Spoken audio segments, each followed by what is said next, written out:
Selamat pagi anak-anak MIS semua. Semoga semua anak-anak MIS dalam keadaan sehat. Nah, berjumpa lagi dengan saya Miss Ibu Adrianis Marmata yang akan membawakan mapel seni budaya. Pada pagi hari ini kita belajar BDR di masa pandemi COVID-19.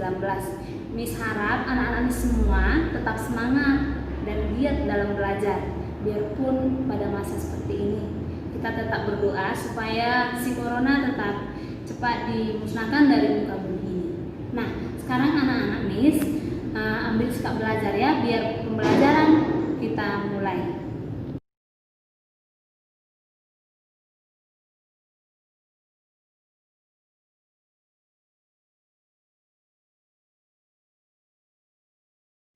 Oke, kita akan membahas bab 1 di buku paket SBK kelas 12 halaman 1. Nah, kalian telah banyak mengetahui sejarah dan perkembangan karya seni rupa. Hal yang dipelajari berikutnya adalah bagaimana memahami seni rupa tersebut. Apa yang kalian dapat bila melihat karya seni rupa? Untuk apa itu diciptakan? Dan bagaimana pula seniman menciptakan karya tersebut? Nah, dalam materi ini kita akan belajar tentang apresiasi karya seni rupa 2 dimensi.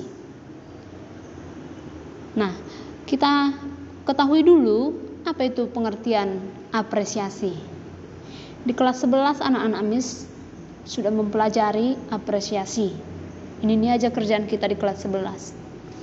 Apresiasi karya seni rupa 2 dimensinya ini sudah kita pelajari dari SMP sampai SMA. Udah menjadi ciri khas seni rupa ini. Jadi kalau definisi daripada judul ini aja tidak tahu, Miss kecewa sama anak-anak Miss. Oke. Nah, kita bahas dulu apa itu apresiasi. Apresiasi itu Nah, ada yang menjawab anak Miss. Penghargaan, memberi penghargaan, penilaian, pujian, dan kritikan ataupun masukan. Nah, kalau berapresiasi ada muncul kritikan, boleh. Ada muncul masukan, boleh. Nah, namanya kita memberikan suatu penilaian. Ada kritikan, ada masukan. Biasanya itu. Nah, lanjut. Nah, kalau seperti itu sudah dapat sedikit materi definisinya. Kalau kita jabarkan, apa itu pengertian apresiasi? Apresiasi adalah suatu sikap penghargaan terhadap suatu karya seni atau memberi nilai-nilai yang tepat terhadap suatu karya seni berdasarkan kualitas karya. Kira-kira seperti itulah definisi apresiasi. Nah, sekarang karya seni rupa 2 dimensi. Tadi apresiasinya sudah, sekarang karya seni rupa 2 dimensi. 2 dimensi. Berarti di sini pengertian karya seni rupa 2 dimensi yang sering kita dengar memiliki 2 ukuran, yaitu ukuran panjang dan lebar. Karya seni rupa 2 dimensi itu hanya bisa dilihat dari satu sisi atau dari satu arah saja. Nah, sekarang coba kita jabarkan lagi definisinya.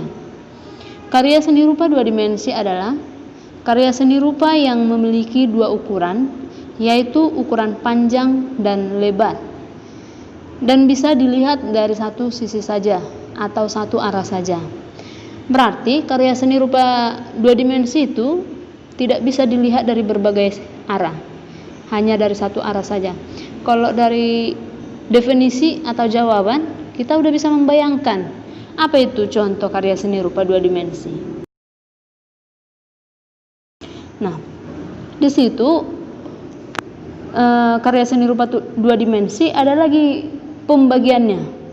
Pembagian karya seni rupa 2 dimensi itu ada 2. Karya seni rupa murni, karya seni rupa terapan.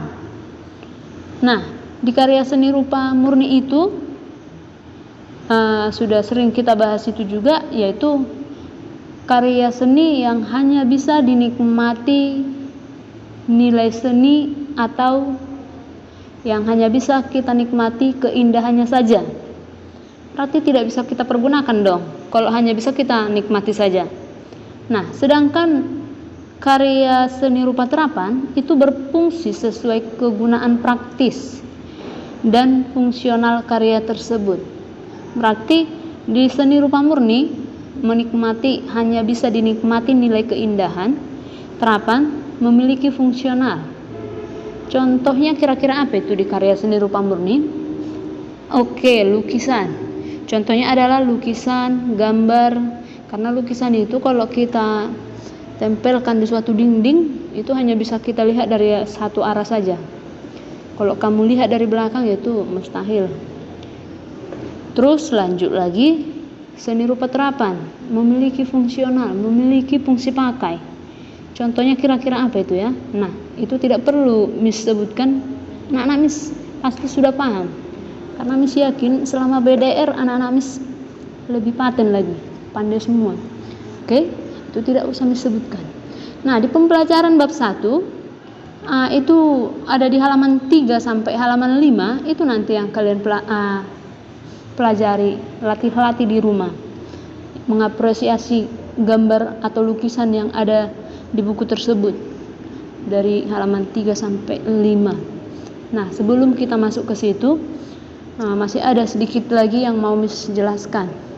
Nah, karya seni rupa 2 dimensi itu juga memiliki unsur-unsur. Apa-apa saja itu unsur-unsur karya seni rupa 2 dimensi? Titik, garis, bidang, bentuk, warna, tekstur,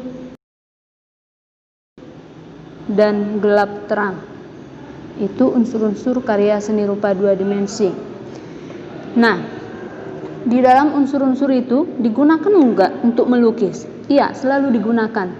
Ada unsur titik, ada unsur garis, bidang, bentuk, dan sebagainya. Jadi, itulah unsur-unsur karya seni rupa 2 dimensi. Nah, kita masuk ke objek karya seni rupa 2 dimensi. Apa itu objek? Berarti kalau apresiasi karya seni rupa 2 dimensi, yang kita amati apa? Objek yang sudah dilukis, objek yang sudah digambar. Objek sama dengan model. Berarti objek itu adalah suatu benda yang dijadikan sebagai membuat sketsa dalam karya tersebut. Contohnya, saya buat objeknya Sekolah Brigjen Katamso. Saya melukis Sekolah Brigjen Katamso lah berarti, karena objeknya Sekolah Brigjen Katamso. Kalau saya buat ekspresi diri, judulnya ekspresi diri, saya buat wajah siapa lah ya, si Gilang sebagai objeknya, berarti wajah si Gilang nanti yang muncul di lukisan itu. Kira-kira seperti itu contohnya ya nak. Oke, kita lanjut. Itu tadi unsur-unsur sudah, objek sudah. Nah, di dalam karya seni rupa 2 dimensi atau 3 dimensi pun itu pasti ada yang namanya alat, bahan, dan teknik. Dari mana terjadi sebuah lukisan? Berarti ada alatnya, ada bahan yang digunakan, dan cara yang digunakan. Teknik itu kan sama dengan cara. Nah, alat itu apa? Bahan itu apa? Nah, tadi sudah Miss katakan, teknik itu adalah sama dengan cara.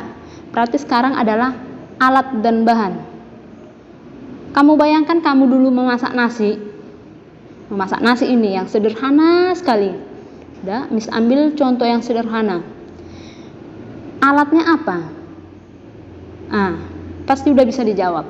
Alat memasak nasi itu apa? Nah, kalau udah ada alatnya, bahannya apa? Kira-kira seperti itu ya nak. Jadi kalau melukis atau menggambar atau berkarya seni rupa, alatnya untuk melukis apa? Bahan untuk melukis apa? Oke, pasti tahu ya nak. Oke, nah untuk penjelasan Miss sampai di sini aja dulu. Penjelasan berkarya seni rupa 2 dimensi itu belum semua Miss jelaskan. Minggu depan kita sambung lagi penjelasannya. Nah, sekarang kita masuk pembahasan atau pengerjaan tugas ya nak. Karena kalau dijelaskan harus dibuat tugasnya supaya anak-anak Miss semakin pintar nanti ya. Udah, coba dibuka halaman 3 sampai halaman 5. Halaman 3 sampai halaman 5. Di situ gambar 1, 2, 3 sampai gambar 6. Nah, yang dijawab yang mana Miss? Buka halaman 6. Nah, di situ ada kolom. Di situ ada kolom. Terus di halaman 7 juga ada kolom. Berarti ada 2 tugasnya ya nak. Karena kenapa dikasih 2? Ya gampang aja nih. Cuma mengisi kolom. Nah, Miss kasih saya satu contoh. Jenis. Berarti kalau 1 gambar 1 ya. Jenis gambar 1. Apakah murni atau terapan? Kamu tinggal tulis murni contohnya. Alat yang digunakan apa-apa saja nak? Bahan apa-apa saja? Teknik dalam lukisan gambar 1 itu apa? Contohnya apakah teknik pointillis, apakah teknik spray, apakah teknik plakat, apakah teknik akuarel? Itu cari tahu nanti anak. Itu tekniknya. Jadi berarti caranya adalah teknik ini. Oke, tinggal pilih salah satu, tapi cari tahu. Makanya itu gambar dianalisis. Oke, itu untuk kolom yang di halaman 6. Lanjut kolom yang di halaman 7. Nah, ini lebih gampang lagi nak. Aspek yang diamati. Aspek yang kamu amati adalah gambar yang ada di halaman 3 sampai 5. Nah, gambar 1. Berarti gambar 1 nomor 1, gambar 2 nomor 2, kira-kira seperti itu ya. Nah, unsur-unsur rupa yang menonjol. Nah, kalau kamu amati gambar 1, unsur rupa yang menonjol itu apa? Contohnya, Miss kasih contoh nih ya. Garis. Apalagi ya selain garis? Bentuk. Selain bentuk, warnanya ada. Berarti warna. Terus apalagi ya? Masih banyak lagi. Kira-kira seperti itu contohnya. Unsur-unsur rupa yang menonjol. Yang menonjol dalam sebuah objek tersebut. Udah? Objek yang tampak. Nah, objek yang tampak apa? Nah, di situ ada gambar manusia, ada gambar pisau di tangan manusia, itu apa itu? Nah, itu yang perlu kamu amati. Terus ini merupakan ciri khas dari Kalimantan, tarian dari Kalimantan. Yang di kepala itu apa? Nah, itu berarti objek yang tampak. Nah, bagian objek yang paling menarik. Nah, nggak usah tuliskan semua. Pilih aja salah satu menurut kamu yang paling menarik, objek yang paling menarik. Oke? Nah, kira-kira seperti itulah tugasnya ya. Berarti ada 2 tugas yang dikerjakan di halaman 6 sama halaman 7. Halaman 7 itu masih ada sambungannya di halaman 8 ya nak. Jadi supaya diperhatikan. Nah, ini kamu kerjakan di buku latihan. Kamu kerjakan di buku latihan. Kamu foto, kirim via Classroom. Ya, itu tugasnya.